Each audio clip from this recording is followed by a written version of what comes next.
আসসালামু আলাইকুম। আমন্ত্রণ জানাচ্ছি স্বাধীন ৭১ সংবাদে, সাথে আছি আমি লিমা আক্তার। র্যালি, আলোচনা সভা সহ নানা কর্মসূচির মধ্য দিয়ে ভোলায় আওয়ামী লীগের ৭৫তম প্রতিষ্ঠা বার্ষিকী পালিত হয়েছে।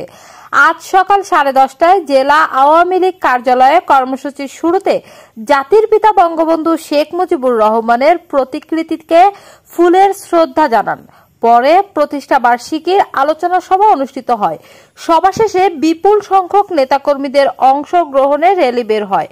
র্যালিটি সদর রোড, চকবাজার ও নতুন বাজার ঘুরে দলীয় কার্যালয়ে এসে শেষ হয়। এতে জেলা আওয়ামী লীগ সভাপতি ফজলুল কাদের মজনু মোল্লা এবং বিভিন্ন জায়গা থেকে বিভিন্ন ইউনিয়ন থেকে আগত আওয়ামী লীগের তৃণমূলের নেতা কর্মীবৃন্দ, অঙ্গ সহযোগী সংগঠনের নেতা কর্মীবৃন্দ, আপনারা সবাই আমার কাছে আমার পক্ষ থেকে সংগ্রামী সালাম গ্রহণ করুন।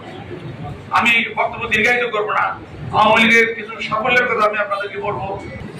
বঙ্গবন্ধুর পরে যদি আমরা বলি, আওয়ামী লীগের সবচেয়ে বড় সাফল্য হলো 1000 বছরের শ্রেষ্ঠ বাঙালি জাতির জনক বঙ্গবন্ধুর নেতৃত্বে আমাদের বাংলার স্বাধীনতা। এই স্বাধীনতার লক্ষ্যে মুসলিম নির্বাচনের পর ক্ষমতা আসে জামাত শুরু করে ছিল 2008 নির্বাচনে যুদ্ধাপরাধীদের বিচারের আওতায় আনা। সেই কাজটা কিন্তু আমরা আজ একটি মোড়ালের মাধ্যমে আমরা সারা বিশ্বে হাতে নিয়ে বা পাগড়ি নিয়ে করছি। এটা শুধু সম্ভব হয়েছিল জননেত্রী শেখ হাসিনার জন্য। ধন্যবাদ। এই জন্মদিনের অঙ্গীকার হোক জনাব শফিকুল ইসলাম শফি ভাই। মহান স্বাধীনতা যুদ্ধে যা যথেষ্ট অবদান রয়েছে, যে বঙ্গবন্ধুকে বঙ্গবন্ধু গতিতে ভূষিত করেছেন, যার নেতৃত্বে 1969 সালে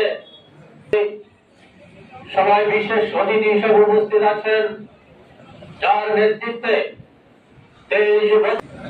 আমাদের সেই সুযোগ্য নেতৃত্ব মহান স্বাধীনতা যুদ্ধে যার যথেষ্ট অবদান রয়েছে, আমার সহযোদ্ধা বীর মুক্তিযোদ্ধা